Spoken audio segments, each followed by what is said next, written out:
Sejam bem-vindos à videoconferência CICAD Questões de Género em CAD, que será dinamizada por Cristiana Valpires, Isabel Ponte e Linda Montanari. A moderação desta sessão está a cargo de Alcina Ló.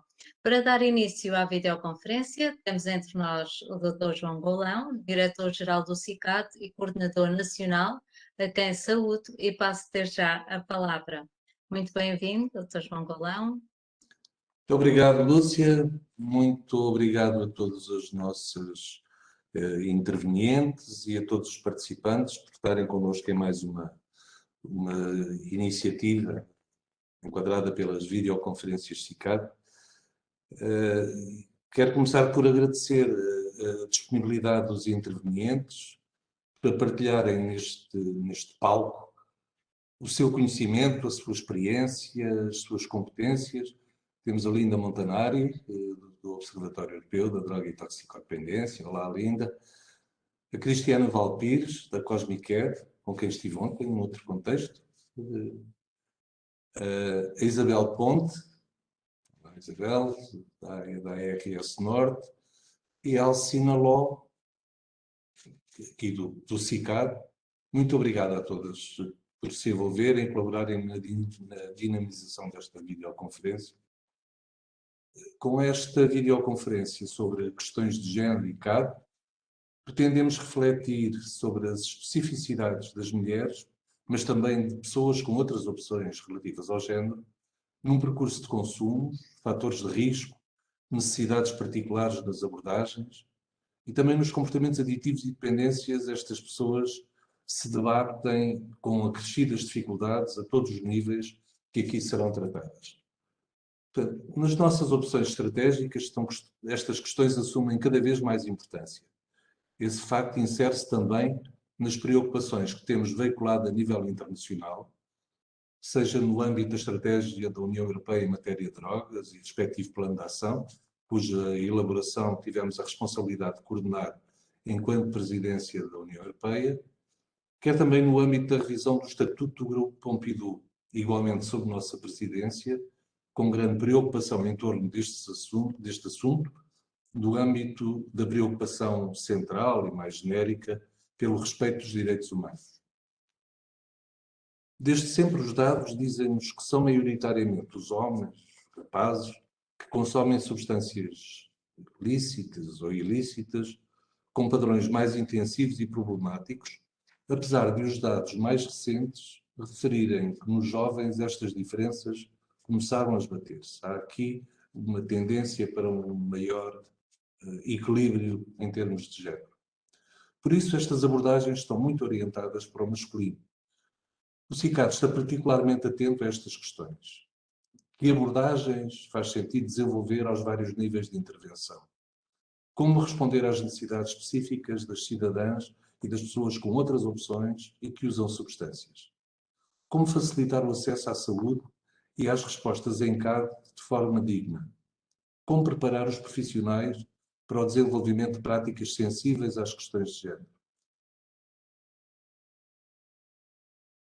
O CICAD tem dado particular destaque às questões de género nos planos de formação, considerando as necessidades de melhorar o conhecimento e competências dos profissionais que trabalham na área para que se disponibilizem serviços não discriminadores em função do género e facilitadores do acesso.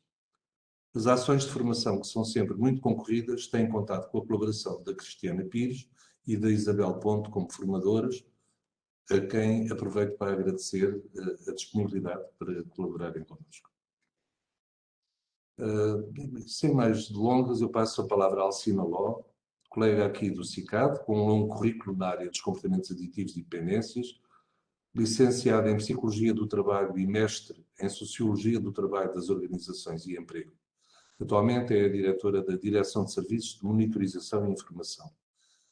Portanto, sem mais delongas e desejando a todos uma sessão muito proveitosa, muito profícua, passo a palavra à Alcina. Muito obrigado e até logo. Obrigada, Dr. Golão. É com muito gosto que estou aqui na moderação desta videoconferência sobre este tema sempre tão atual, que nos mobiliza e mobiliza todos os profissionais da área e que se prende diretamente com o respeito pelos direitos humanos, na sua mais abrangente ótica, e com um valor intrínseco àquilo que têm sido as políticas na área dos comportamentos aditivos e dependências, que é precisamente a centralidade nas pessoas que servimos, seja ao nível preventivo, seja ao nível de cuidar, e esta centralidade terá seguramente e tem tido seguramente dado uma especial atenção aos públicos mais discriminados e que carecem de uma atenção especial. Portanto, nesta linha de pensamento também a questão que se impõe é que necessidades têm estas pessoas, as mulheres que utilizam substâncias com padrões mais ou menos problemáticos. Sem dúvida, um tema sobre o qual importa lançar pistas para a reflexão, tal como o Togolão agora acabou de referir. E esta videoconferência em particular, tal como todas as outras, mas nesta em particular, pretende-se contribuir para a melhoria da literacia sobre o género associada aos comportamentos aditivos e dependências. A não discriminação, a equidade, a prestação de serviços de saúde que atendam às necessidades reais das mulheres, na sua diversidade e especificidades, o facilitar o acesso na procura de serviços e cuidados de uma forma livre, em liberdade, sem constrangimentos, como identificar necessidades de abordagens exclusivas para mulheres ou abordagens sensíveis às especificidades das mulheres.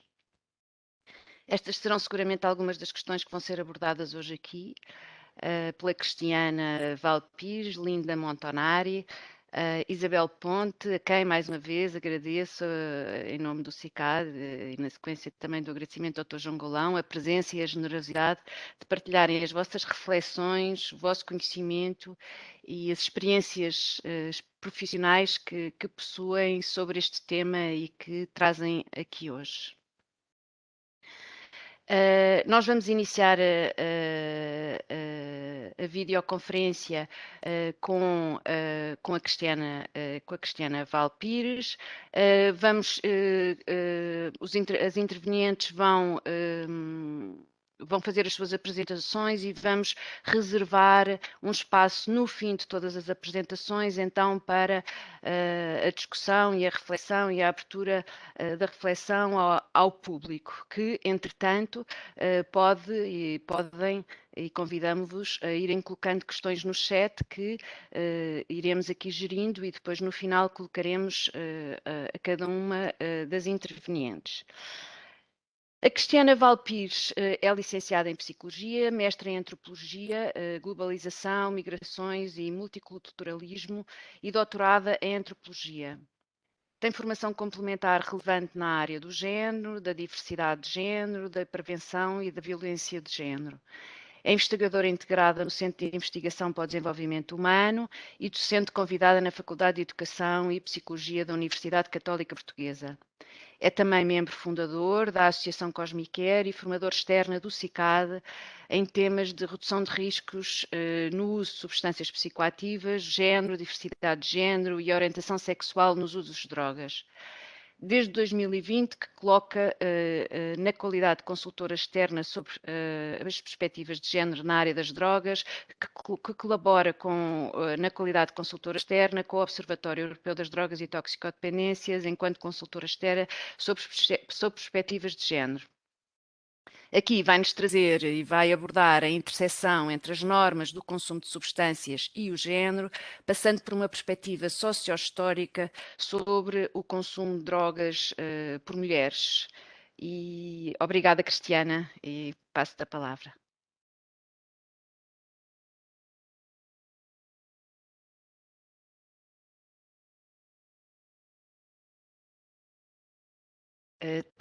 O microfone está desligado.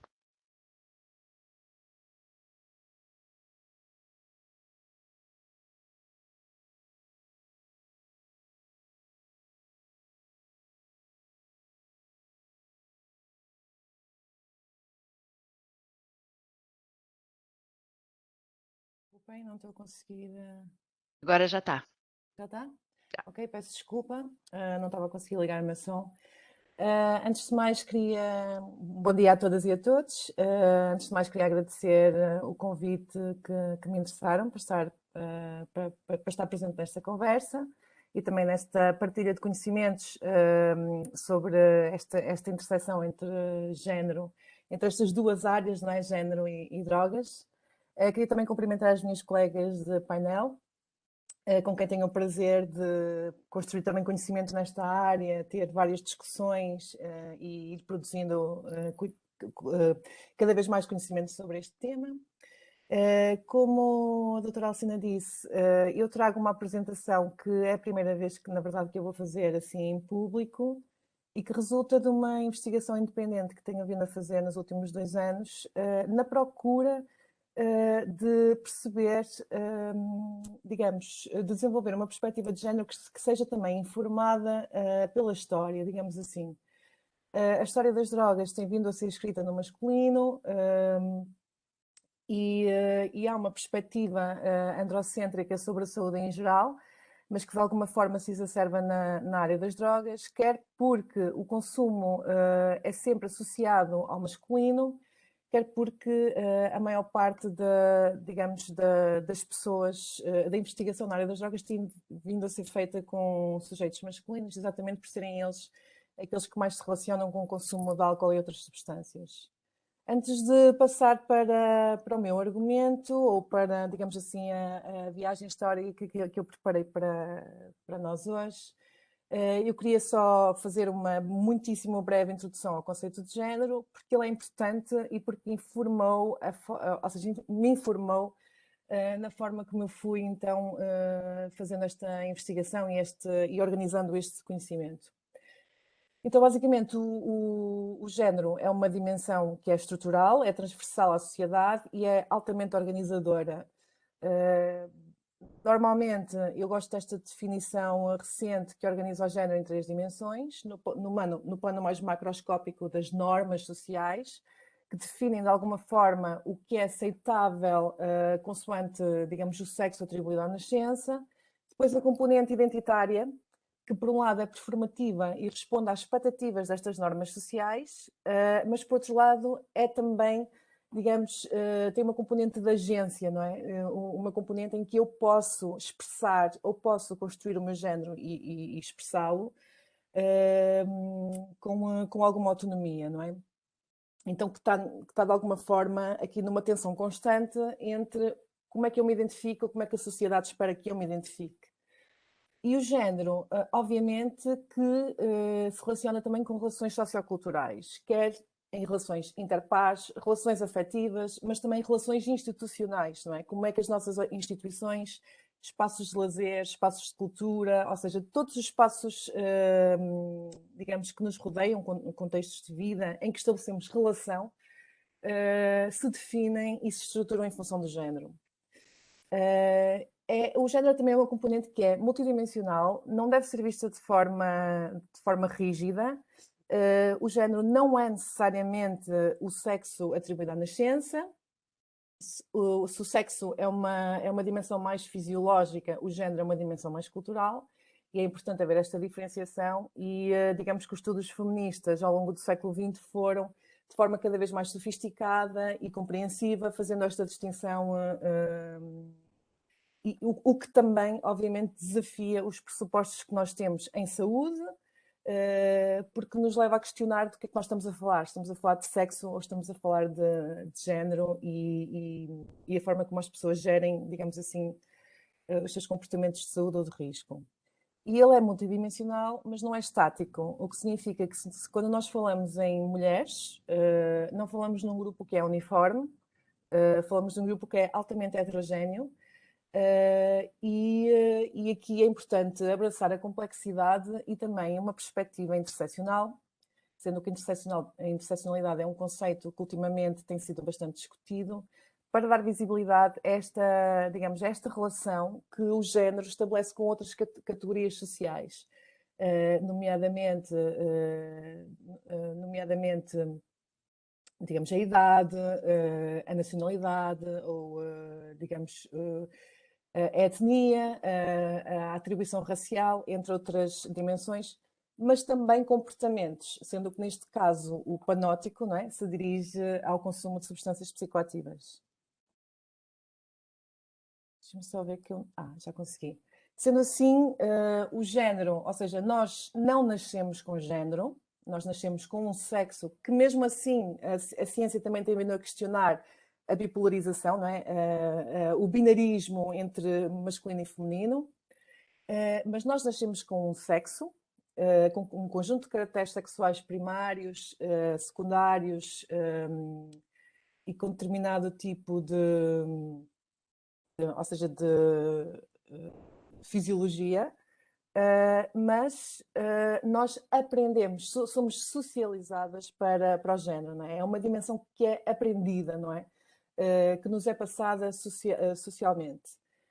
E é uma categoria que é altamente organizadora da sociedade e que é estrutural no sentido em que se enraiza em todas as esferas ou áreas de vida, ou todas as áreas da experiência humana, não é? desta nossa experiência como ser humano. Divide e organiza o mundo de forma binária, aqui é fácil perceber, não é? Sendo que o masculino e o feminino são as referências, são os polos, e não existe grande espaço, cada vez existe mais, porque o género é um tema que tem vindo a ser muito discutido, visibilizado, mas que ainda continua a haver esta dicotomização. Penaliza as mulheres, e eu coloco um asterisco, porque não é só as mulheres, não é? As pessoas que são diversas em termos de identidade de género e também de orientação sexual, são também altamente penalizadas porque transgridem, digamos, os sistemas sexogenéricos, não é?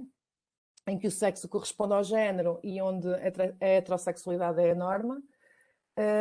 E nesse sentido, obviamente, que fomenta desigualdades sociais, reproduz assimetrias e está na base de formas de violência muito específicas, não é? Que penalizam as mulheres, normalmente pelo seu estatuto de subalternidade, e as pessoas que são diversas em termos de género. Eu queria aqui dizer também, pegando que esta apresentação eu preparei tendo como foco as mulheres. Com isto, eu não quero invisibilizar as pessoas com outras identidades de género, mas não tinha tempo ou seja, é um tema muito complexo, muito grande e não teria tempo de organizar todo. Numa perspectiva assim mais diversa. De qualquer forma, há muitas informações que eu vou passar ou muitos factos que eu vou partilhar que afetam também de forma desproporcional as pessoas com diversidade de género e com outras orientações sexuais. Bem, então, tendo em conta esta questão de nós sermos socializadas para o género, nós podemos considerar pegando no conceito também de uma importante teórica feminista, que é a Judith Butler, nós podemos pegar no conceito de performatividade de género para pensar o tema das drogas, não é? E neste sentido nós podemos considerar que o consumo de álcool e outras drogas é uma performance de género, ou seja, não é neutra, é algo que está inscrito e que é influenciado pela forma como nós nos identificamos, pelo que a sociedade espera de nós e também por estes sistemas todos de organização social. E depende, nesse sentido, das normas sociais, sendo que tradicionalmente o consumo de álcool, por exemplo, o consumo de substâncias psicoativas, incluindo o consumo excessivo, ou seja, tradicionalmente são associados à masculinidade, à performance de masculinidade e reforço à virilidade, não é? Um comportamento competitivo, a ser forte, etc. Da mesma forma que este comportamento o consumo de substâncias tem também sido socialmente considerado como um comportamento que degrada os atributos de feminilidade, e já lá vamos. Depois, em termos de motivação para o consumo, obviamente que normalmente se fala, aqui está muito redutor, não é? Entre a componente da agência e o trauma, não é? E que faz uma distinção socialmente que importa nas discussões de género, que é o binómio entre a vítima, não é? A vítima sem agência ou a pessoa com agência, não é? Que transgride os valores sociais, digamos assim, ou a moral assente. E aqui também é importante ter isto em conta, porque a tendência é sempre cair num dos extremos, não é? É também importante olhar para as substâncias utilizadas. Várias referências nos mostram que as mulheres e os homens, ou seja, que há diferenças de género na procura ou na procura de substâncias psicoativas e também na relação com mercados lícitos ou ilícitos. Também nos padrões de consumo, sendo que nesta apresentação em particular me preocupam os sociais e os privados, ou seja, quando nós falamos em contextos público e privado, é também uma discussão de estudos feministas, não é? Sendo que as mulheres tradicionalmente estavam confinadas à esfera privada, e quando passam para a esfera pública, que é dominada por homens, obviamente que há um conjunto de normas que se reconfiguram e que as penalizam de formas mais ou menos subtis. Nesta apresentação eu vou, ou seja, pegar principalmente nesta questão das normas, dos contextos e da reação social. E o que é que nos diz a história? Nesta minha pesquisa histórica, eu peguei em 3 arquétipos, ou seja, 3, digamos, modelos ou 3 símbolos sociais de mulheres que se caracterizaram pelo facto de serem consumidoras de substâncias psicoativas e que há de alguma forma, que nos mostra ou que de alguma forma traduzem os mitos, as normas e as reações sociais que se associam ao consumo de substâncias psicoativas por mulheres. Então, a Maria Severa, esta nossa grande primeira referência do fado, não é? Era filha, ou seja, os elementos são biográficos, mitológicos, não há grandes certezas da informação biográfica sobre esta mulher, mas ela era alegadamente filha da taberneira, ou seja, de uma mulher taberneira, também trabalhadora de sexo, a quem chamavam Maria Barbuda, pelo facto de alegadamente ela ter barba. Por isso aqui há um processo de masculinização destas mulheres que dominavam a esfera pública à noite, não é? Era uma mulher de uma classes sociais baixas, fadista, trabalhadora de sexo, descrita como bonita e graciosa e também descrita por se evidenciar pela fanfarronia com o seu trauma de impudor. Por isso logo aqui alguma desconfiança em relação à sua moralidade. Em relação aos consumos, diziam que fumava, não é? Fumava em público e que não era normal. Gostava muito de beber e se diz inclusivamente que morreu alegadamente de cirrose, não é? Então, o que nós vemos nestas descrições sobre esta figura histórica é que ela é considerada, por um lado, uma femme fatale, não é? Ou seja, é sexualizada, a sua participação naquele ambiente, naquele contexto social é erotizada e surge como reforço ao hedonismo masculino, num espaço que é ainda para consumo masculino. Também há esta tendência de masculinização, ou seja, bebe, e esse comportamento de ser, ou seja, de haver uma masculinização dela e da mãe dela, e também um processo de degradação moral e sexual, de se considerar que de alguma forma ela está a transgredir e então que se desconfia da sua moralidade. E depois também, novamente, aqui caímos no binómio entre a vítima, ou seja, entre a vítima desempoderada, que não tinha outra saída, e a viciosa, com muitas aspas, que é um conceito problemático, no outro extremo. Depois aqui eu também gosto ou seja, nos loucos anos 20, não é? Há mais ou menos 100 anos atrás, em Portugal vivia-se um período de uma epidemia, ou seja, de uma grande expressão de consumos problemáticos de morfina, principalmente, e também cocaína. A cocaína, alegadamente, chegou a Portugal depois da Primeira Guerra Mundial e entrou através da cultura dos nightclubs ali na década de 20. Como referência, havia esta Charlotte, não é? Que era uma mulher francesa, era descrita com este estilo garçon, que era um estilo, digamos, da época, era boémia, misteriosa, mas também tinha um físico insexual, ou seja, muito magra, esquelética, muito branca. Era descrita também digamos, com os preconceitos da época, como hiperneurastémica, não é? Nesta lógica da histeria. E com o tempo ganhou a alcunha de Vista. O que é interessante, porque Vista é um diminutivo de fadista. E fadista, naquele tempo, era altamente pejorativo. Ou seja, uma mulher fadista era uma mulher pública, era uma mulher de moral duvidosa, etc. Então ela passou da charmosa e sofisticada Charlotte para a dista, não é? Com o tempo. E diz-se, o que é que se diz desta mulher? Que foi ela que introduziu a cocaína em Portugal, ou seja, que passava pelas ingênuas cortesãs ou pelas burguesinhas e que até os homens, não é, que frequentavam estes nightclubs foram corrompidos de alguma forma por este pó branco, não é, pela fada branca. Na altura, na construção de um discurso proibicionista em relação a esta nova droga, porque a cocaína era uma nova droga naqueles tempos, a feminização da cocaína surgiu como a forma de criar alarme moral.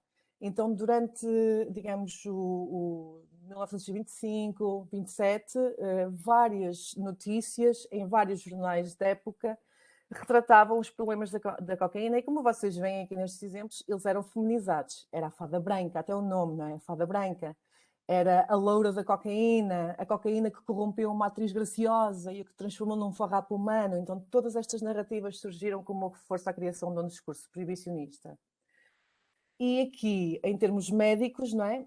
Havia esta crença de que as mulheres que consumiam cocaína acabavam prostitutas, que corrompia a sua sexualidade, que elas se tornavam, a sua excitação genital extrema e se transformavam em sádicas, que eram aberrações do domínio da patologia e que colocavam em causa as suas funções reprodutivas. Não é? Isto tudo está documentado numa tese de doutoramento de 1927, em medicina.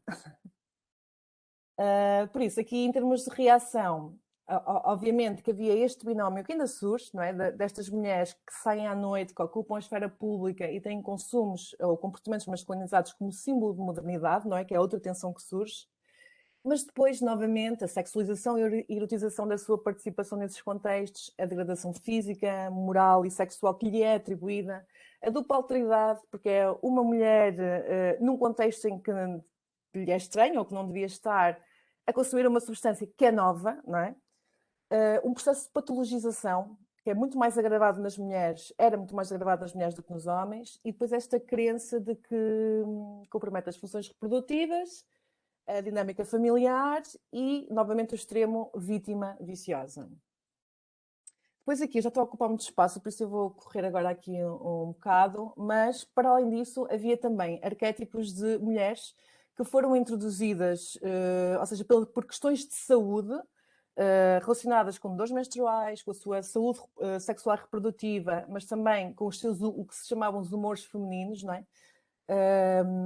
Foram introduzidas a morfina pelos médicos, não é? Houve uma over-medication, não sei como dizer em Portugal, mas sobre medicação de mulheres com morfina, e elas tornaram-se, ou seja, desenvolveram padrões problemáticos de consumo injetado de morfina, e a partir daí o discurso sobre elas mudou. Elas deixam de ser doentes e passam a ser moral, ou seja, começam a tentar enganar os médicos, já há todo este discurso de que elas se tornam manipuladoras, etc.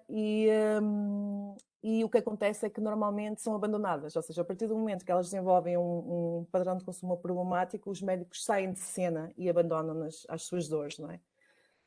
E aqui é outro exemplo de como as mulheres foram introduzidas aos opioides de forma silenciosa, oculta, privada, não é? Nos contextos privados, para responder às suas questões privadas.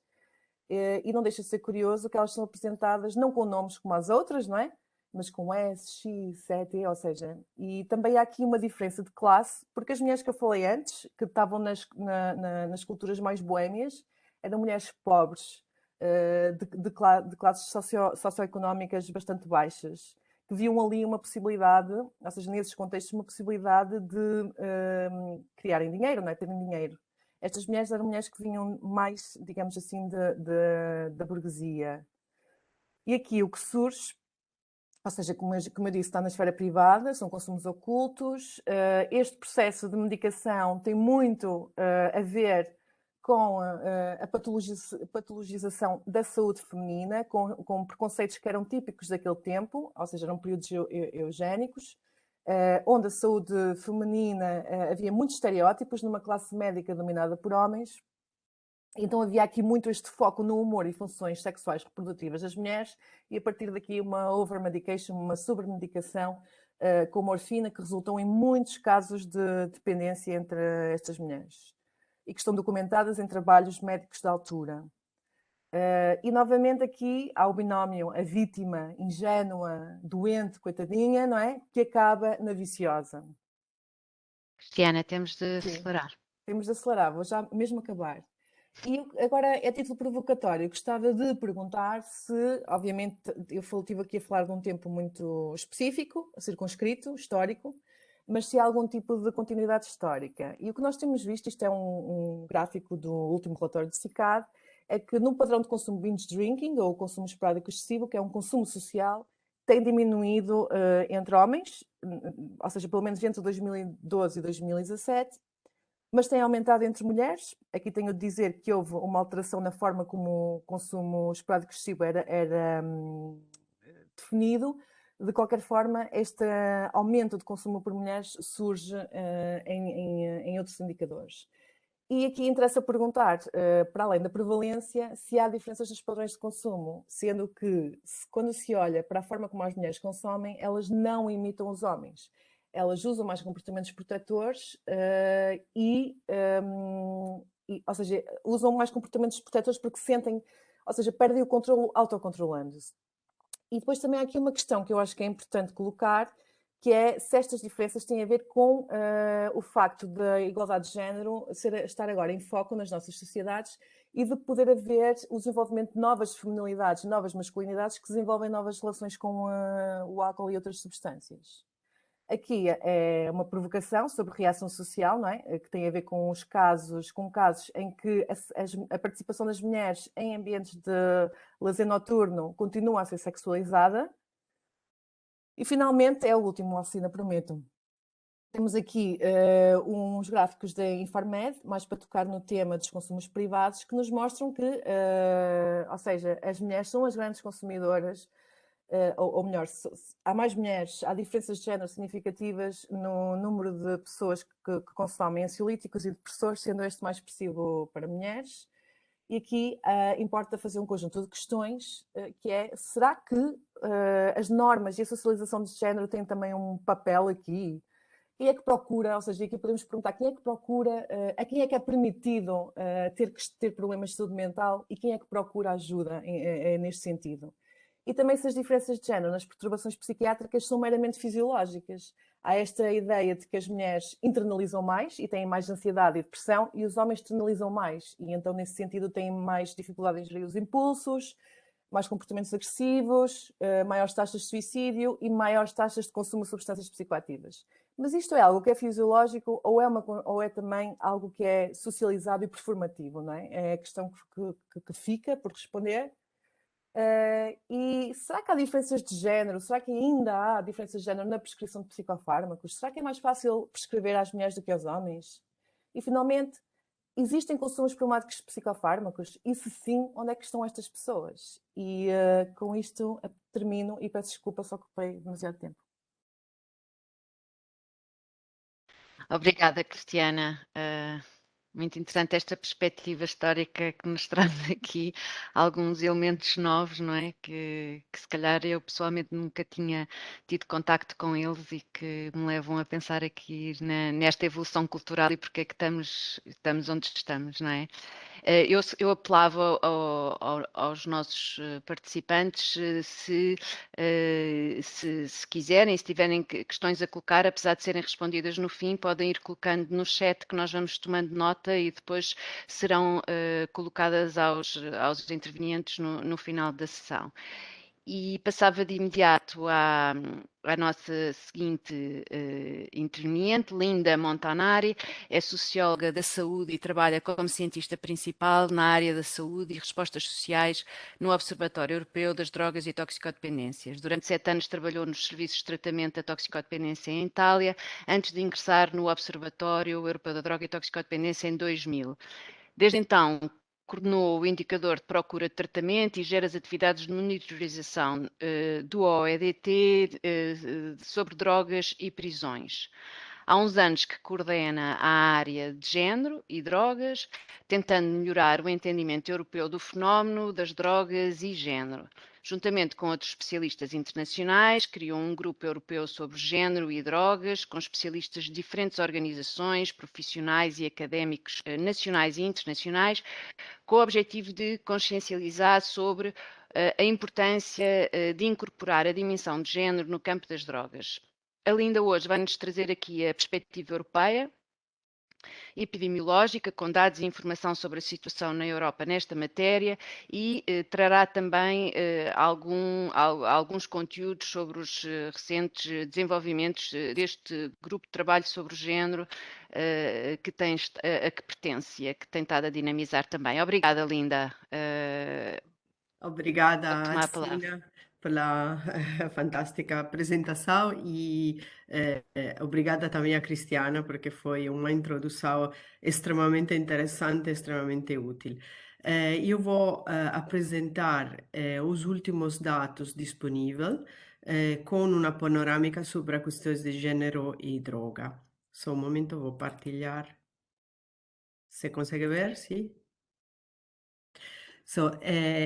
Como disse, vou apresentar um pouco uma panorâmica dos últimos dados, na realidade, focado entre as diferenças entre mulheres e homens, então sobre a diferença de sexo e algumas informações mais amplas. Queria agradecer para o convite e queria dizer também que esta apresentação é resultado de um trabalho de vários colegas que são responsáveis por os indicadores epidemiológicos no observatório, que são mencionados aqui, e também do contributo da Cristiana, que, como foi introduzido no início, é consultora para o observatório sobre as questões de gênero e droga. Alguns dados muito gerais, os últimos dados disponíveis referem-se ao ano 2019 e, como podem ver aqui, em 2019 havia cerca de 33 milhões de mulheres e 50 de homens que experimentaram uma droga ilícita pelo menos uma vez na vida. Uma informação importante é que o Observatório, que é uma agência descentrada da Comissão Europeia, trabalha só sobre drogas ilícitas, monitoragem do problema das substâncias ilícitas e das intervenções.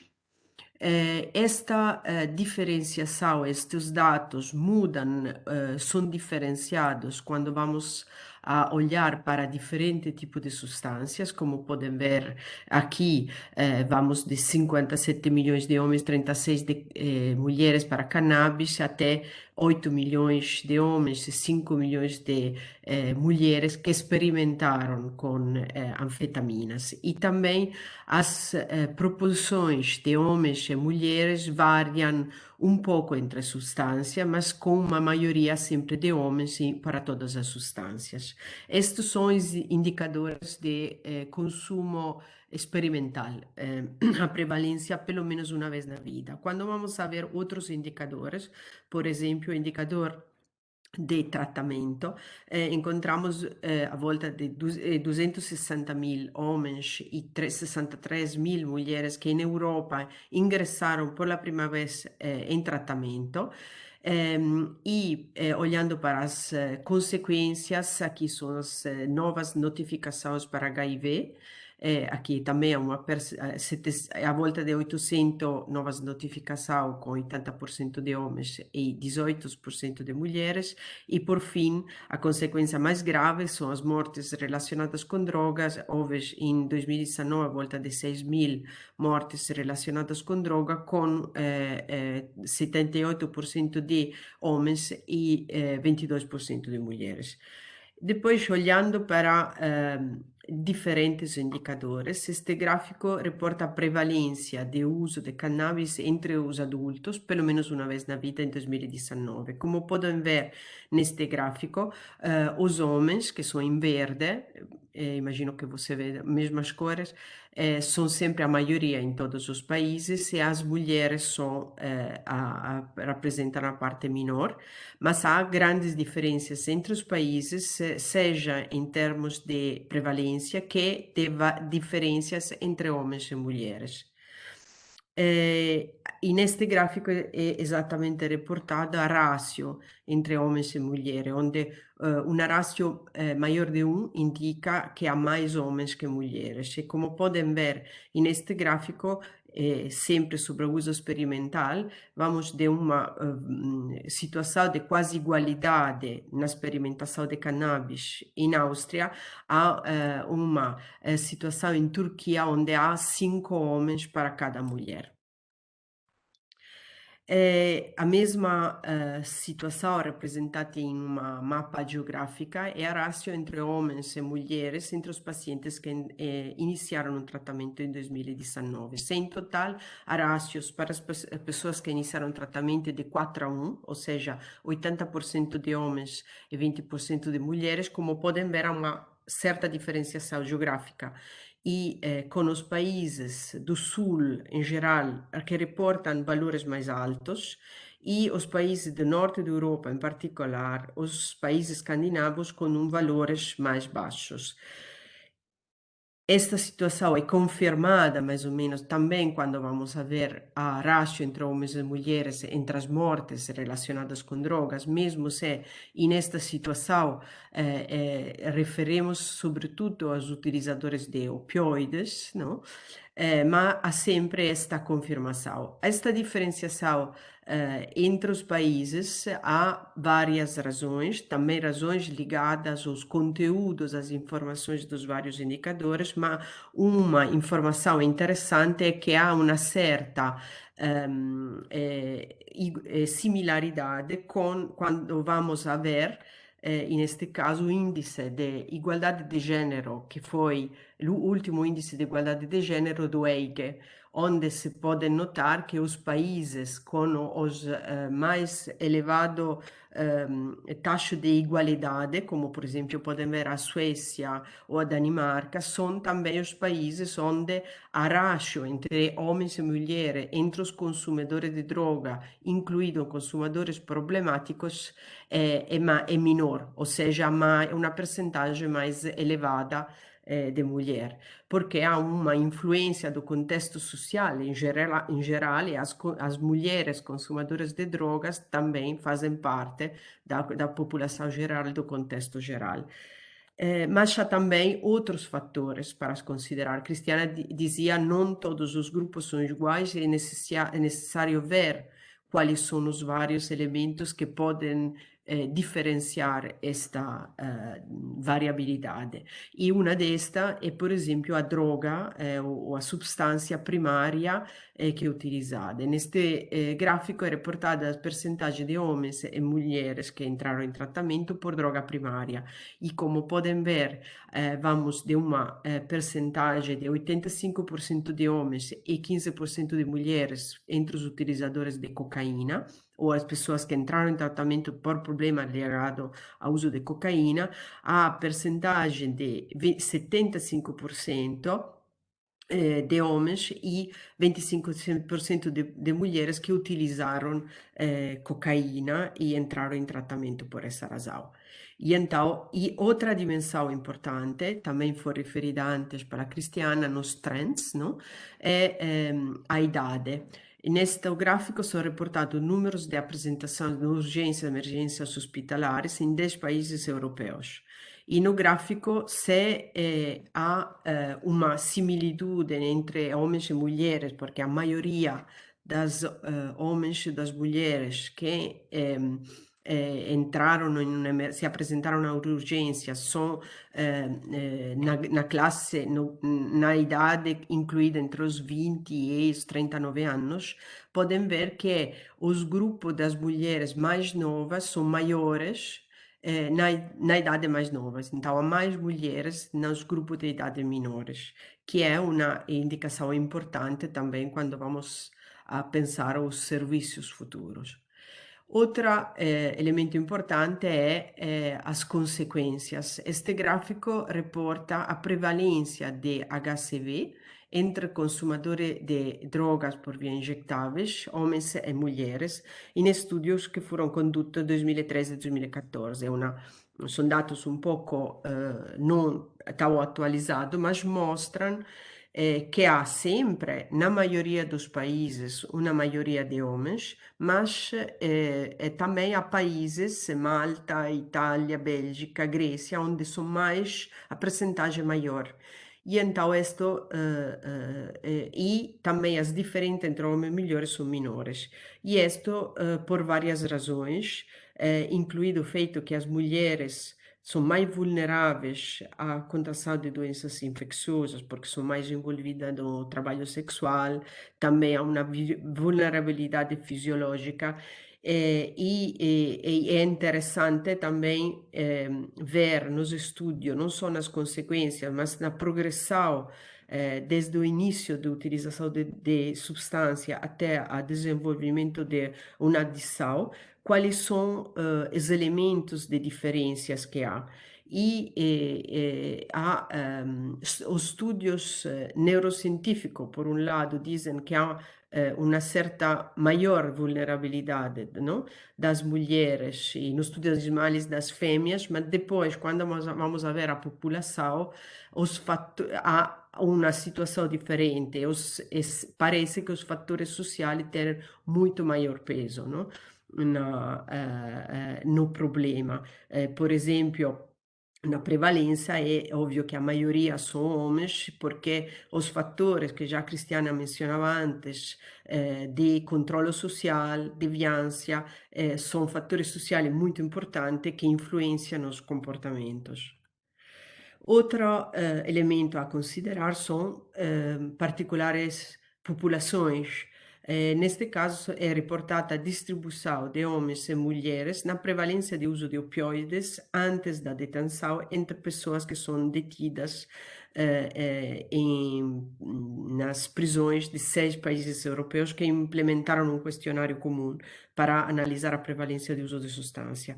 Como podem ver na parte esquerda do gráfico, são reportadas a percentagem de homens e mulheres presas em geral. E a percentagem de mulheres é uma minoria, extrema minoria. Vamos do valor de 4,50% na Lituânia até 16,60% em Espanha. Mas depois, quando vamos a ver a prevalência de uso de opioides antes da detenção, nas mulheres e nos homens há quase similaridade, igualdade nas percentagens e até há situações, como no uso mesmo se são pequenas diferenças, mas onde há mais mulheres, por exemplo, que usaram metadona fora da prescrição médica ou de outro tipo de opioides. E isto porque sabemos que a população da prisão das mulheres, em particular, é muito vulnerável. Também sabemos, por exemplo, dos estudos científicos que há uma progressão mais rápida à adição nas mulheres, este fenômeno se chama telescoping, mas também há uma série de fatores sociais nas mulheres que desenvolvem problemas não consumadoras experimentais que fazem com que a situação fica muito mais complexa. E os fatores de risco também, para as consumadoras mais problemáticas, há uma certa similitude entre homens e mulheres, na marginalização social, etc. Nas mulheres, o fator da violência e do trauma, em geral repetido durante o curso da vida, é certamente um fator de risco fundamental. E quando vamos a ver as tendências, este indicador, através do início do tratamento, como podem ver, esses são números entre 2005 e 2020, há uma certa estabilidade, com alguma diminuição, mas não há uma grande diferença entre homens e mulheres. A situação é diferente quando vamos a ver o resultado do estudo ESPAD, que é o estudo sobre os estudantes de 15 e 16 anos, já foi referido antes. O primeiro gráfico reporta a tendência entre 95 e 2019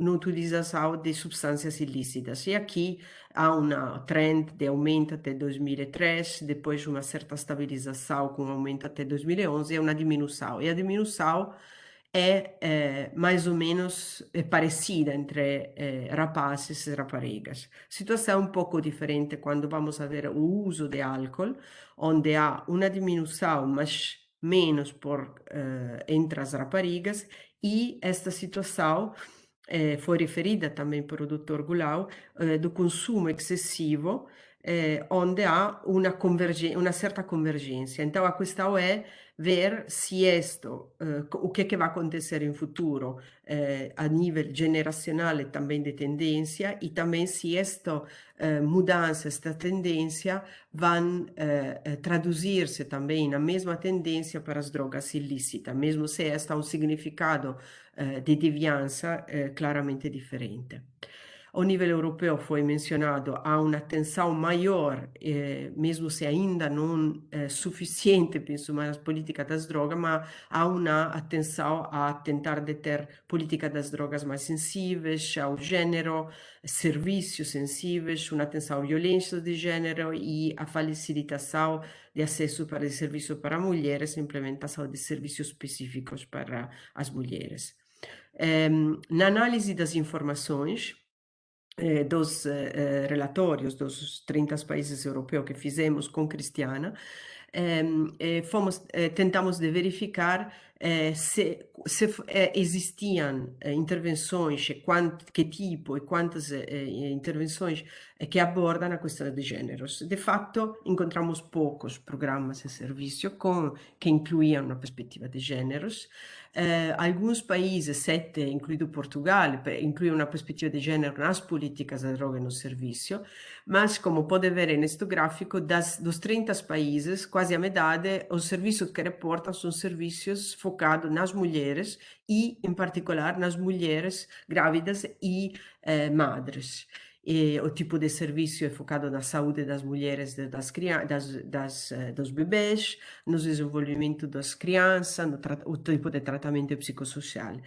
Claramente, essas são questões extremamente importantes, porque têm um impacto muito grande nas mulheres que são grávidas e utilizam substâncias de uma forma, sobretudo, problemática, e nas crianças. Mas também é um pouco replicar os estereótipos de gênero também no serviço, não há uma visão mais ampla. Como podem ver, há só um país, o Luxemburgo, que reporta um programa específico por padres também, focado na prevenção de desenvolvimento daquilo que se chama de saúde transgeneracional.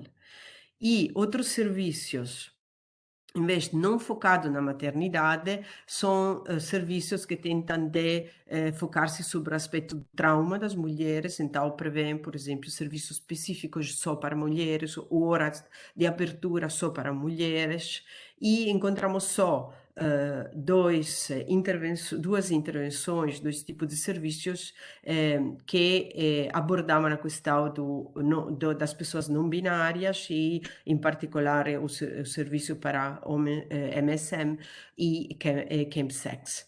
Mas também é para considerar que essas intervenções não têm uma cobertura nacional, são serviços específicos, ainda não são muito desenvolvidos a nível nacional, e também se sabe pouco.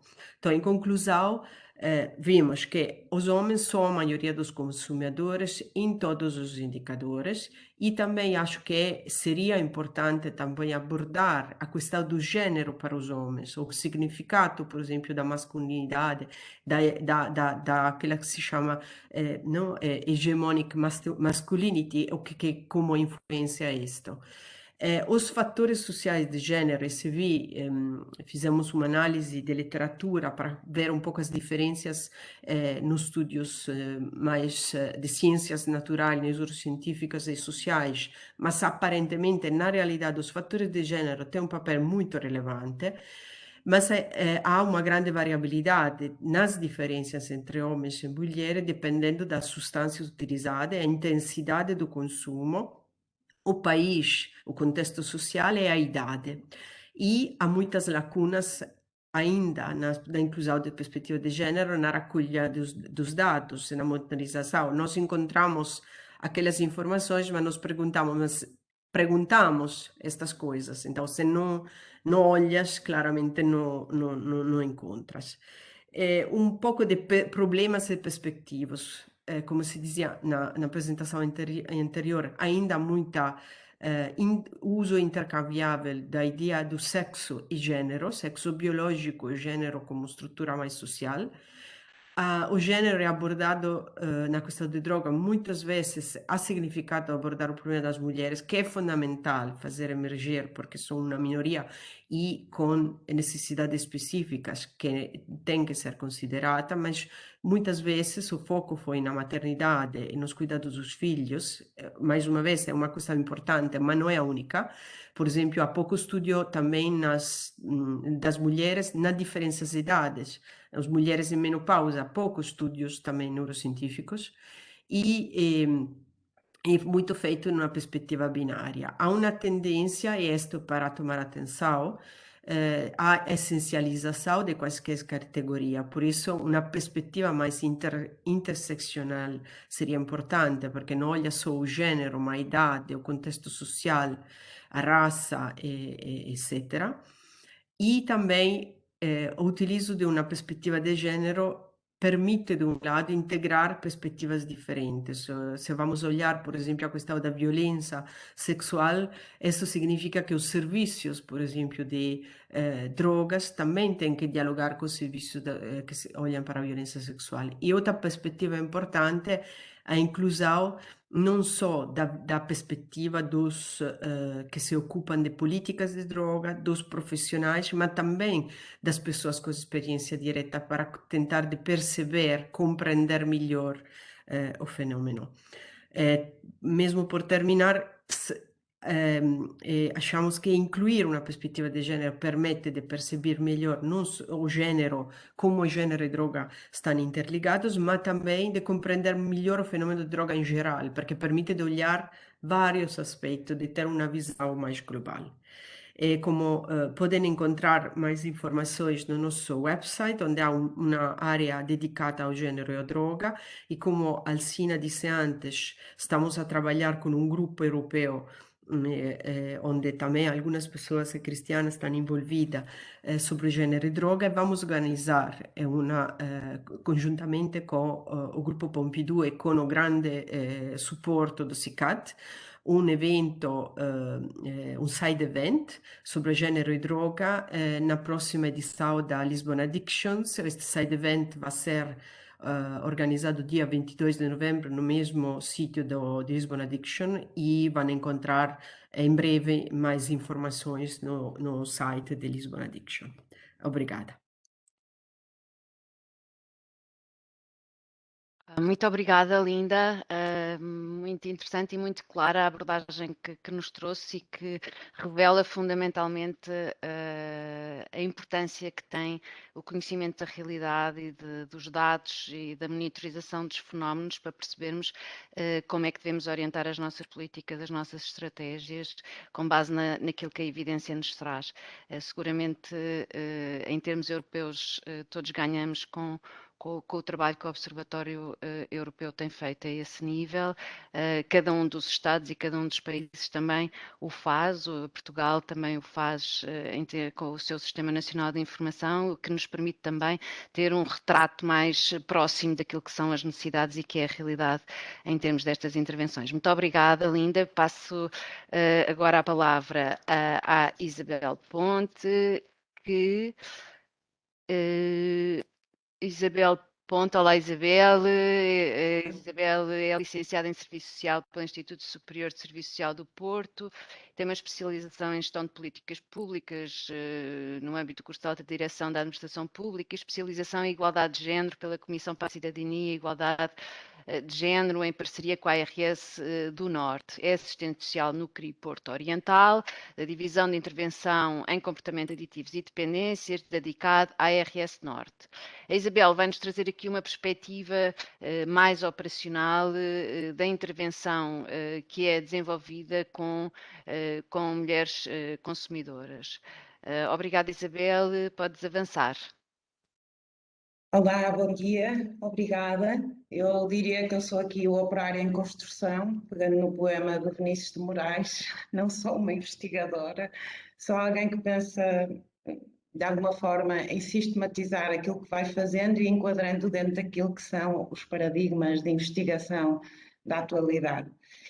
E então, eu também, de uma forma provocatória, queria dizer que, de facto, o que não se vê não existe, e antes de eu ver também não existia tanto assim para mim. E escolhi esta frase porque acho que reflete bem a realidade na qual eu tenho feito intervenção nos últimos 7 anos, de uma forma mais constante, nos últimos 2, desde que fui para o CRI Porto Oriental. E também quero aqui agradecer ao Dr. Jorge Barbosa por permitir que este trabalho venha a continuar a ser feito na sequência daquilo que iniciou já na EDICAD há algum tempo atrás. Bom, eu queria só pegar em 2 ideias. Eu sou assistente social, trabalho nos determinantes, ou trabalho no seio da saúde e, portanto, vou orientar, no fundo, o quadro da minha intervenção, partindo dos determinantes de saúde, que são normalmente agrupados em fixos, biológicos, sociais, económicos, ambientais, estilo de vida e acesso aos serviços. E depois, fazendo um caminho para os determinantes sociais da saúde, que são aqueles, de facto, que são o objeto do meu pensamento, da minha intervenção, até porque, além das características individuais e os comportamentos das pessoas, o indivíduo é sempre influenciado pelo seu meio ambiente, pelo ambiente físico, social, económico, e os determinantes sociais, ou a partir desta perspectiva, permite perceber, no âmbito da saúde, quais são os fatores do contexto ambiental que podem levar às desigualdades em saúde, e estes incluem a pobreza, a educação, a segurança alimentar, o acesso aos transportes, o desemprego, a segurança pública, a violência, etc. E o género vem aqui como um determinante social para a saúde, que eu não vou explorar muito porque já foi explorado pelas convidadas anteriores, um determinante social para a saúde que conduz, perpetua vivências subjetivas que imprimem vulnerabilidades específicas. E é sobre essas vulnerabilidades que vou também falar um pouco. Na revisão bibliográfica, vou passar isto rápido porque isto também acabou por ser dito pela Linda, nós percebemos que o género, no seio do comportamento aditivo, as mulheres percebem que os programas não oferecem os serviços que atendem às suas necessidades sociais e pessoais, que existem falta de serviços de apoio para os filhos e falta de formação para a parentalidade, de uma forma geral. As mulheres com comportamento aditivo muitas vezes vivem com filhos e são responsáveis pelo seu cuidado sem qualquer apoio. Isto significa que, segundo vários estudos, muitas delas têm filhos de pais diferentes e depois acabam por ficar sozinhas com essa responsabilidade. E porque iniciam normalmente o consumo com companheiros ou num ambiente privado mais sozinhas, mas quando isto ocorre em casais consumidores de substâncias psicoativas, um dos membros acaba por interferir muito no contacto inicial com o programa de tratamento ou redução de riscos e minimização de danos e acabam mesmo por se opor à realização desse tratamento. Tem pouco apoio familiar e social para realizar um tratamento. Muitas abandonaram a casa de família há muitos anos atrás, quase no início dos consumos, ficam isoladas, sem redes de suporte. Outros autores falam que não conseguem aceder aos serviços e que têm esta digamos, ideia de que os serviços podem ou que o acesso aos serviços é temido por elas porque podem perder a relação com o parceiro, podem perder a tutela sobre os filhos, etc. E quando os companheiros não compartilham a decisão de abandonar o consumo, há medo também, e é reportado em muitos estudos, que os profissionais possam aconselhá-las a terminar essa relação. Depois, a falta de conhecimento dos recursos e serviços existentes também está muito presente em muitos estudos. A questão do seu consumo, como a Linda já disse, ser muito privado e agora acrescento com investigações de outros autores, ser subordinado ao parceiro ou ao companheiro. Os filhos, a questão dos filhos, se por um lado representam a principal fonte de motivação para começar o tratamento, por outro lado são um grande obstáculo para a continuidade por várias razões. Há estudos que apresentam razões como relacionadas com este medo do contacto com os serviços por relação à perda da tutela dos seus filhos ou à intervenção de outras estruturas da Segurança Social, por exemplo, a CPCJ, etc. Depois, também os autores falam que as mulheres com dependências de substâncias psicoativas muitas vezes consideram que esse não é o seu maior problema, que o problema de consumo não é um problema prioritário, porque elas vivem outros problemas gravíssimos na sua existência e que necessitam de uma resolução muito mais imediata, como a violência, o abuso, a pobreza e outros fatores de risco.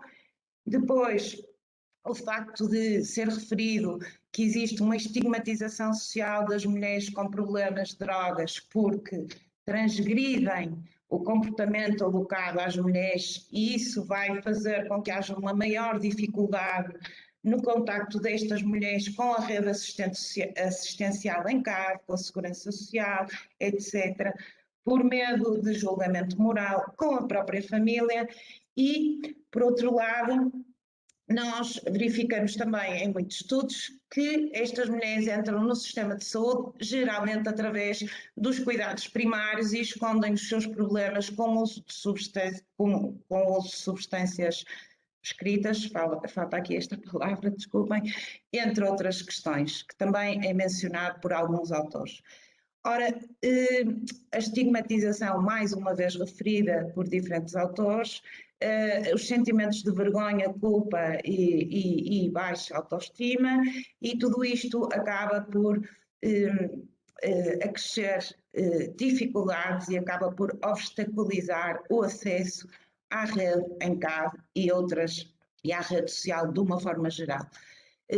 A possível desqualificação como má mãe também aparece em vários estudos. A deteriorização do seu estado de saúde é também uma coisa evidente quando falamos e trabalhamos com mulheres que consomem substâncias psicoativas e o sentimento de impotência e incapacidade pessoal para iniciar uma mudança.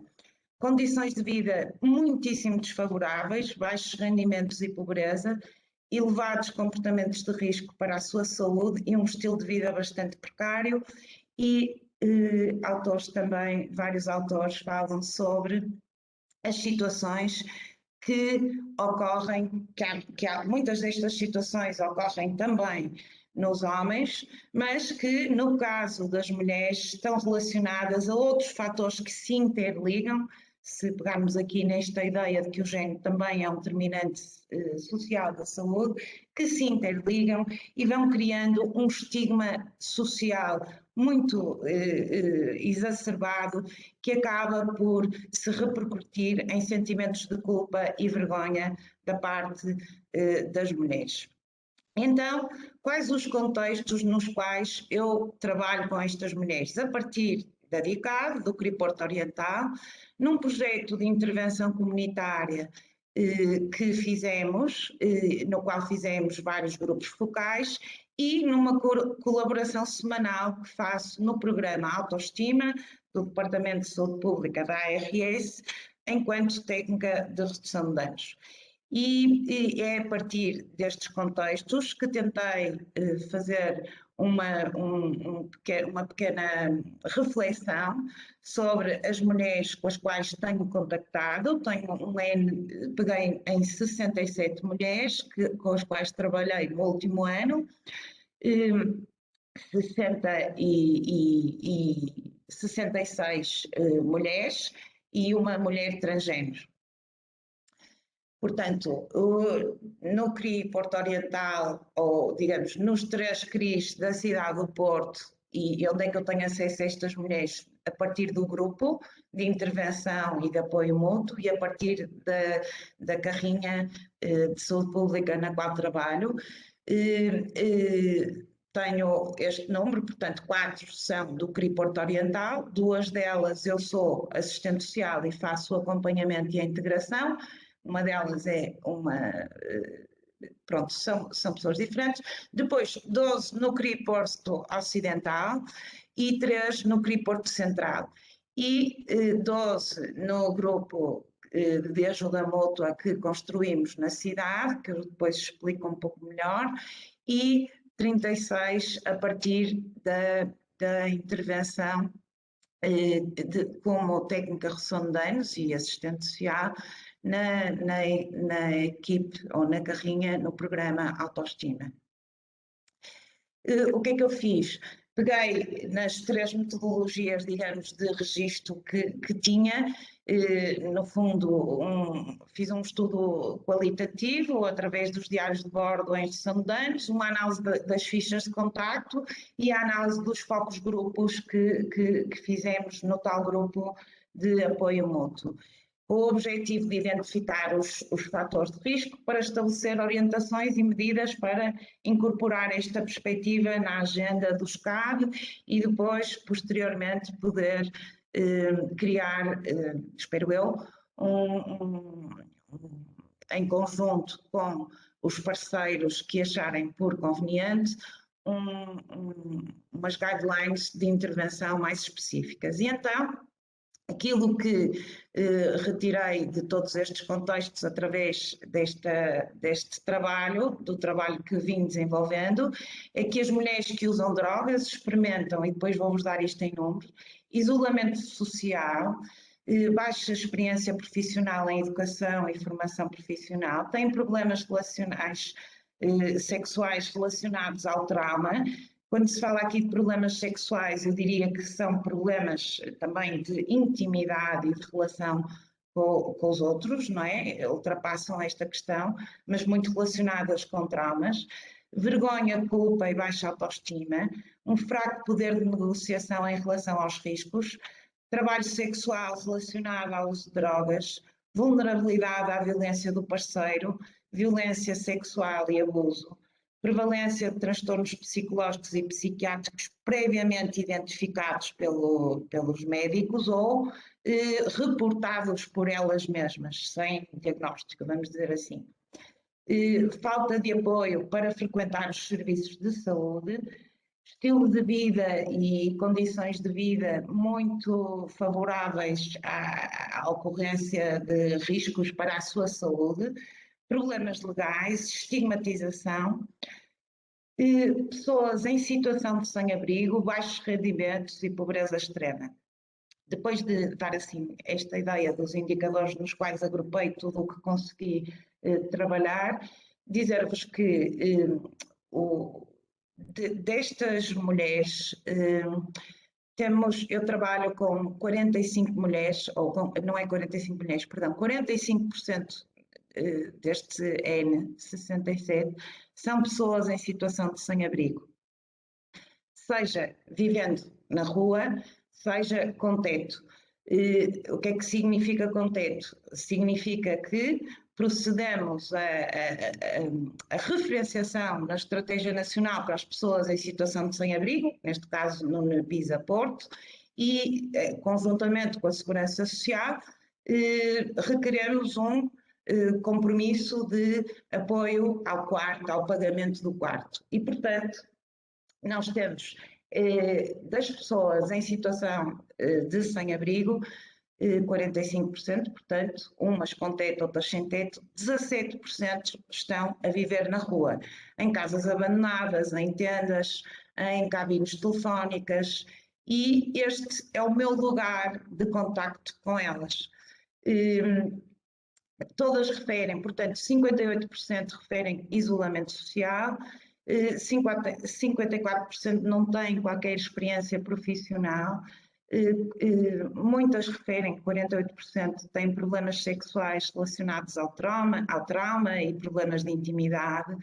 A vergonha, a culpa e a baixa autoestima é sempre, e a insegurança de conseguir romper com um determinado comportamento é sempre muito referida nos seus discursos, e um baixo poder de negociação em relação aos comportamentos de risco. Baixo poder de negociação, em particular para aquelas que fazem trabalho sexual, ou portanto, em que se cruza o trabalho sexual com o consumo de drogas, que acaba por potenciar o consumo, que acaba por potenciar mais trabalho sexual, e o tempo, o lugar onde estas competências podem ir trabalhando fica muito ocupada com este consumo compulsivo e esta dificuldade em trabalhar as questões relacionadas com os comportamentos de risco. Depois, portanto, 60% fazem trabalho sexual relacionado ao uso de substâncias, 48% referem que, em alguma vez na vida, foram vulneráveis à violência do parceiro, e essa mesma violência é observada in loco pela intervenção e pelo acompanhamento que vamos fazendo a estas situações. Ou seja, muitas vezes a própria mulher não sabe exprimir, isto tem a ver com a literacia em saúde e com a literacia de uma forma geral, não sabe exprimir, dizer, afirmar que é vítima de violência, porque considera que essa violência é um comportamento normal. Depois, a questão da prevalência de outros transtornos psicológicos, todas falam em depressão, os momentos de ressaca são momentos extremamente avassaladores. Eu procuro trabalhar quer no grupo, quer com as mulheres que tenho feito este acompanhamento, procuro uns momentos em que a questão da ressaca esteja ultrapassada, porque de facto é muito difícil. E há questões muito particulares quando estas mulheres estão a ressacar. Há uma série de riscos e de situações que as colocam num lugar ainda de maior desvantagem. Queria dizer que durante este ano, estas mulheres que em pobreza extrema, considero pobreza extrema, ou considerei aqui todas aquelas que não têm acesso ao rendimento social de inserção, nem acesso a nenhum tipo de prestação social, e que não querem, têm um medo terrível de contacto com os serviços, e isto tem que nos fazer refletir enquanto técnicos, e têm medo e referem questões relacionadas com o juízo de valor moral de que foram alvo ao longo de muitos anos por muitos técnicos com quem foram contactados, com quem contactaram. Isto parece-me uma coisa sobre a qual devemos refletir. A questão dos estilos de vida e das condições de vida, não é?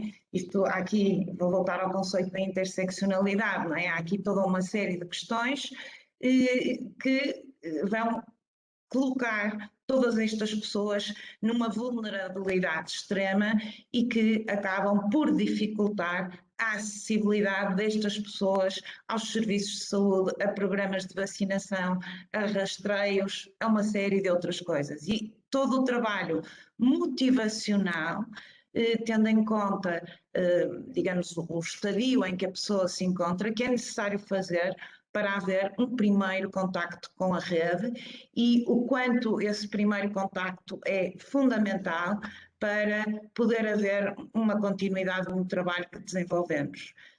Porque estas mulheres, porque são vítimas de vários traumas, ou sofrem e sofreram vários traumas, acabam por ter uma enorme dificuldade em repetir essa situação de exposição traumática, às vezes, aos serviços. Bom, dizer então que, de uma forma acelerar, genérica... Isabel. Já estou a acabar. Ok. Dizer então, de uma forma genérica, faltou-me tipo, desculpem, que é no fundo o que é que desta reflexão podemos tirar? Que evidentemente qualquer estratégia de drogas ou de trabalho no âmbito do comportamento aditivo deve ser baseado no respeito pelos direitos humanos e há diferenças entre os humanos, não é? E que as políticas de droga devem promover a saúde pública e não apenas melhorar a saúde individual e, portanto, esta necessidade de fazermos uma intervenção nos determinantes sociais da saúde e, no fundo, sairmos para depois poder voltar. Eu já vou explicar esta ideia muito rápido.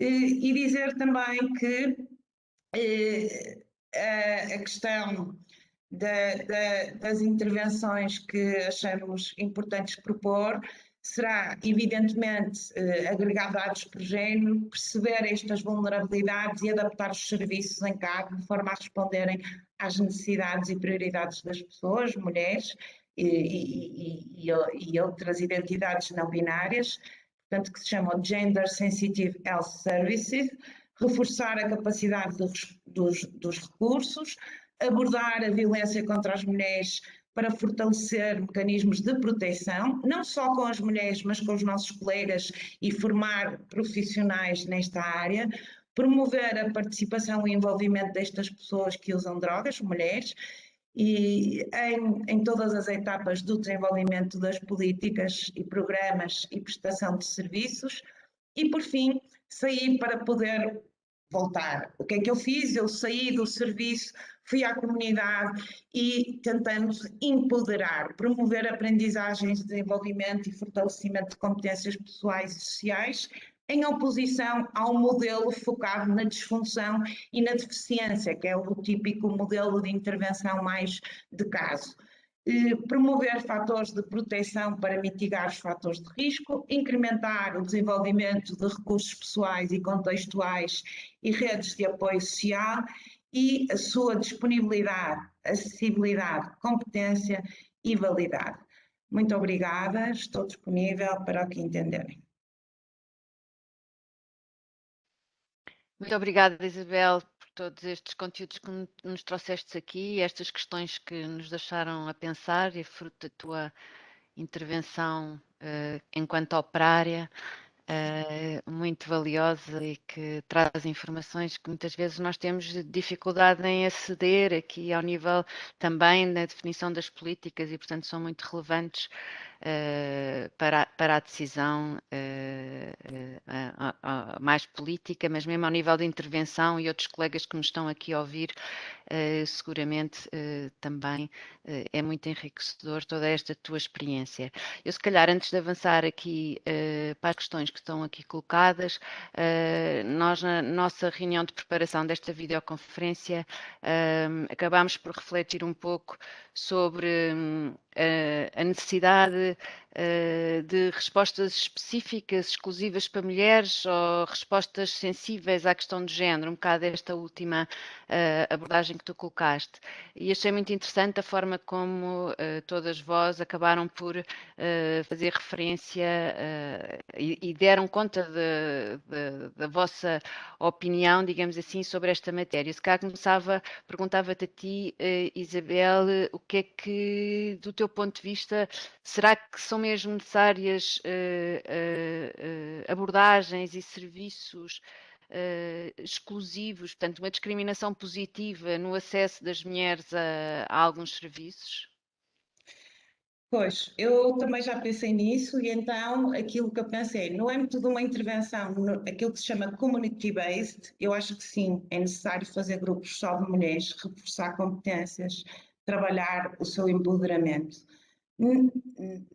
Digamos assim, se pudermos ver numa escala de participação social e de ativismo das próprias, aí começa a ser necessário fazer, não é? Ter uma perspectiva de género já de uma forma mais alargada, olhando para as diferentes realidades que o género pode apresentar e trabalhar aí já em conjunto, porque evidentemente que mulheres empoderadas têm uma capacidade de diálogo, de negociação, de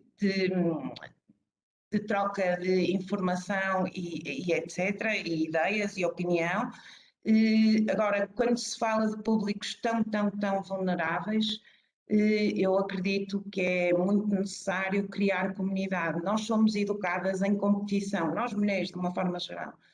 E esta competição também se expressa na rua, também se expressa nos territórios psicotrópicos, entre aspas, e também entre mulheres. E criar comunidade com 12 mulheres que consomem drogas, que viviam se calhar nos territórios de alguma forma, de uma forma mais autónoma, e juntar ideias, juntar pensamentos, é extremamente importante, porque isso vai fortalecer até na proteção que todas podem encontrar umas com as outras, não é? E acho que é preciso, de facto, no âmbito, vou dizer assim, no âmbito da redução de danos, no âmbito daquilo que é uma intervenção mais primária, mais antes do tratamento, mais comunitária, acho que é fundamental haver respostas que possam responder às necessidades e que possam romper e possam colocar as pessoas a pensar. Porque se nós pensarmos que há mulheres que não conseguem, que são vítimas de violência e não conseguem percepcionar essa violência, percebemos que é claramente necessário trabalhar com mulheres, só com mulheres nessa intervenção mais primária. Obrigada, Isabel. Não sei se a Cristiana e a Linda se querem complementar um bocadinho este pensamento. Claramente a Isabel tem experiência prática, estava a ver, como mostrei antes, as informações que temos. Há países que implementam serviços específicos para mulheres, sobretudo para enfrentar o problema do trauma, mas ao nível de evidência científica, pelo menos daquilo que é o meu conhecimento, daqueles que reportamos nos nossos bases de dados sobre a evidência, não é uma evidência específica sobre o tratamento separado, mas simplesmente provavelmente porque também não foi investigado suficientemente. Certeza, io acho, do ponto di vista pessoal, que o empowerment é importante, a proteção das mulheres, sobretudo estas que sofreram de violências e traumas, é muito importante, mas também é importante tentar de sensibilizar os homens, também a população, sobre a importância desta questão. Eu acho que também não se pode sempre pensar ao nível mais geral, que é uma questão das mulheres tratada pelas mulheres, porque senão as coisas não mudam. Como isso. Claro, é isso. Cristiana, não sei se quer acrescentar alguma coisa. Sim, posso. Eu acho que as minhas colegas já disseram praticamente o essencial, mas dizer que têm surgido abordagens trauma-informed, não é? Ou seja, informadas pelo trauma para integrar e combinar com a intervenção na área das drogas. Mas obviamente que isto são intervenções hiper-especializadas que possivelmente não haverá a possibilidade de serem transversais. De qualquer forma, eu acho que tem de haver cada vez mais diálogo e interseção, ou seja, interseção não só no tema, não é? Mas interseção metodológica e também interseção em termos de parceria e networking, não é?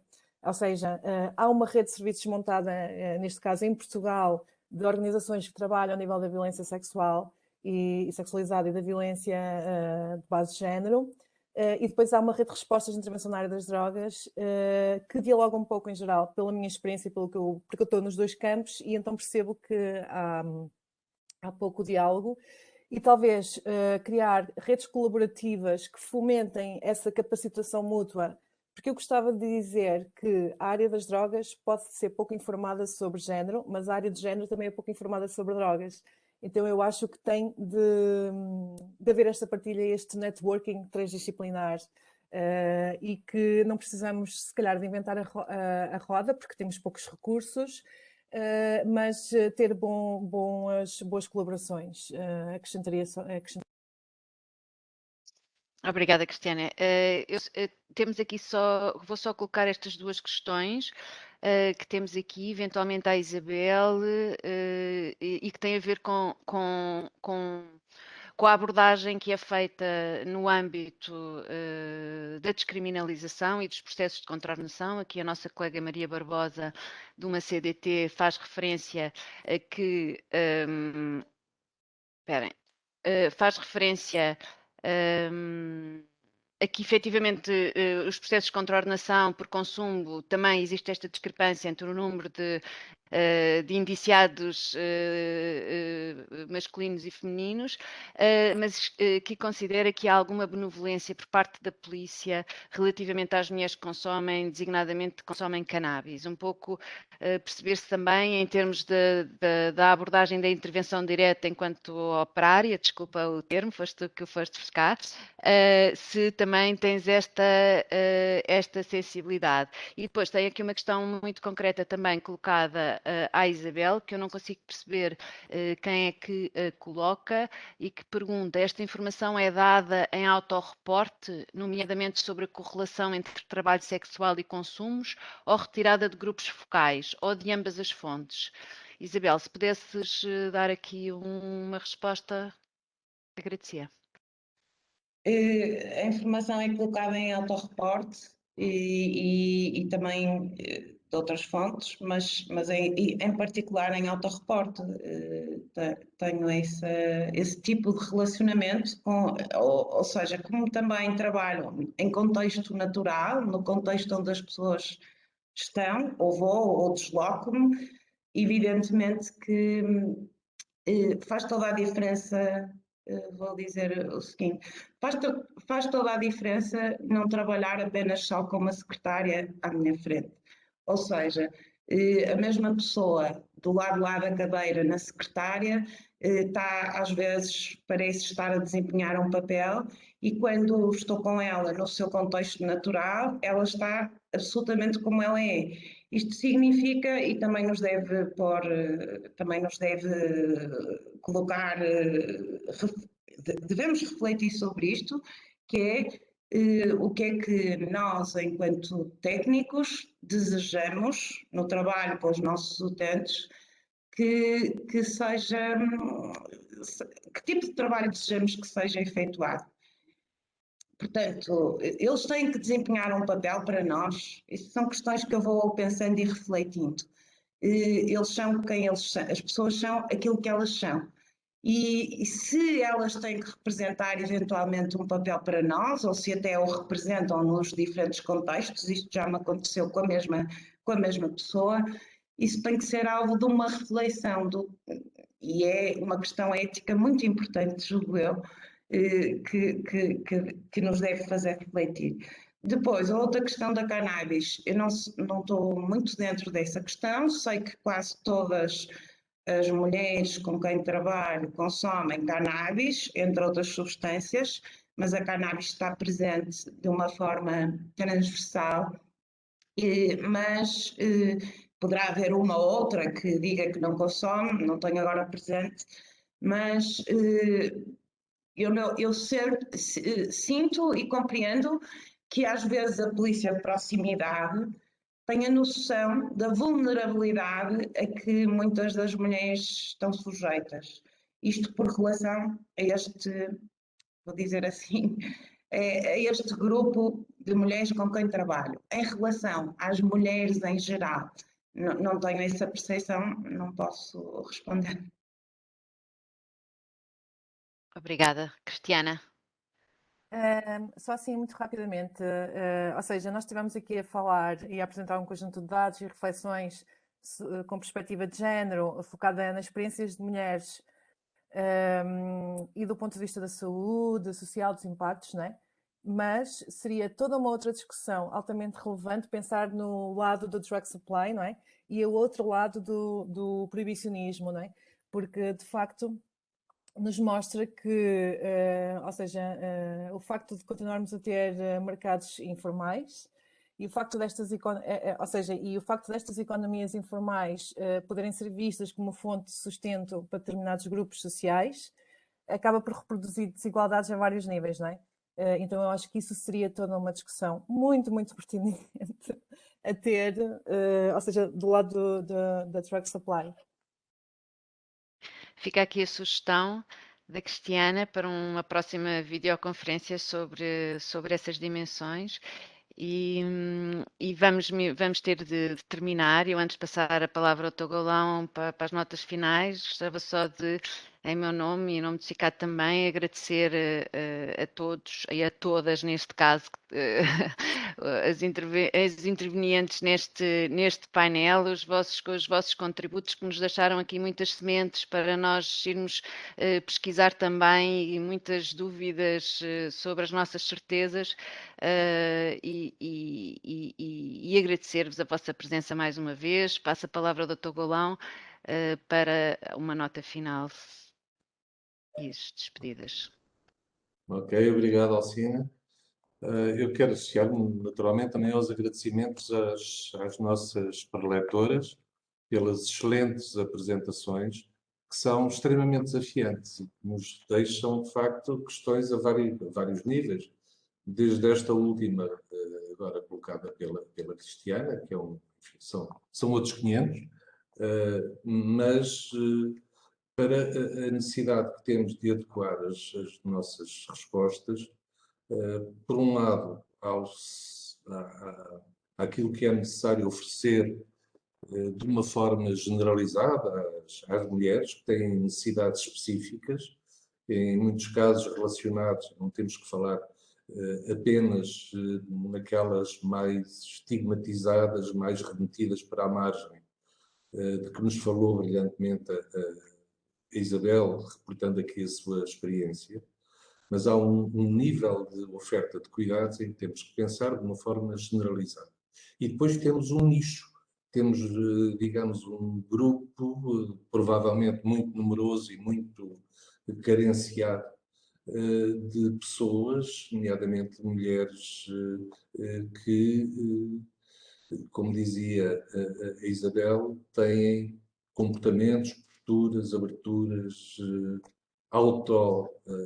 segregações que ocorrem e que são visíveis no tal momento de estar do outro lado da secretária, que são completamente diferentes daquilo que são encontrados no seu contexto, no contexto em que se movimentam habitualmente. Acho que fica também no ar e de uma forma que me parece que merece ser explorada a necessidade de aproximação dos grupos, das organizações, enfim, das respostas. Nós somos um país de recursos limitados, todos sabemos disso, pelo que só temos a ganhar na interligação das respostas parcelares, que apesar de tudo existem, não são tantas quanto gostaríamos, mas o facto de se aproximarem e de trabalharem em conjunto, de repartirem os seus saberes e as suas experiências entre profissionais e na intervenção junto dos públicos-alvo, é algo que temos que incrementar. Só temos a ganhar com isso. Só temos a ganhar com isso e, sobretudo, os nossos cidadãos, os nossos concidadãos têm muito a beneficiar dessa aproximação e de um olhar mais abrangente e mais informado, no sentido de reduzir este estigma que continua muito presente, infelizmente, na nossa sociedade. Portanto, e por tudo isto, eu gostaria de agradecer às nossas 3 preletoras, foram verdadeiramente brilhantes, complementares, foi uma sessão muitíssimo interessante. Agradeço, portanto, a todas, a Cristiana, a Linda, a Isabel, também à Alcina, e também à Lúcia pela moderação, mais uma vez, por segurar aqui as pontas. Eu não sei se aconteceu a todos os participantes, mas fiquei durante uns minutos completamente sem rede. Não sei se foi um apagão generalizado ou se foi apenas aqui no meu posto de trabalho, mas fiquei sem rede e durante a intervenção de Isabel perdi um grande bocado. Espero que não tenha acontecido com os nossos outros participantes. Se assim aconteceu, peço desculpa. Em nome de... Culpa é do homem do costume. O nosso Francisco Bolas, do Sporting, com a sua equipa da informática. Mas pronto, acho que ficamos por aqui. Ficamos mais uma vez muito enriquecidos com as reflexões que aqui foram partilhadas. Obrigado a todos. Até uma próxima. Não sei se Lúcia está em condições já de anunciar a próxima. Pela minha A próxima, poderei dar a indicação que terá lugar no dia 11 de março e será sobre o tema da qualidade e transformação digital. O tema ainda não será este o definitivo, mas abrangerá este tema. Ok. Estão todos convidados, todos os participantes também a estar presentes nesta videoconferência do dia 11 de março. Obrigada. Então, muito obrigado a todos. Até à próxima. Bom fim de semana. Mantenham-se seguros. Agora as coisas parecem estar melhor naquele aspecto que nos tem preocupado tanto. Temos outras preocupações presentes. Oxalá as coisas, enfim, haja bom senso, haja algum juízo na cabeça dos políticos que mandam neste mundo. Muito obrigado. Até à próxima. Obrigada, até à próxima.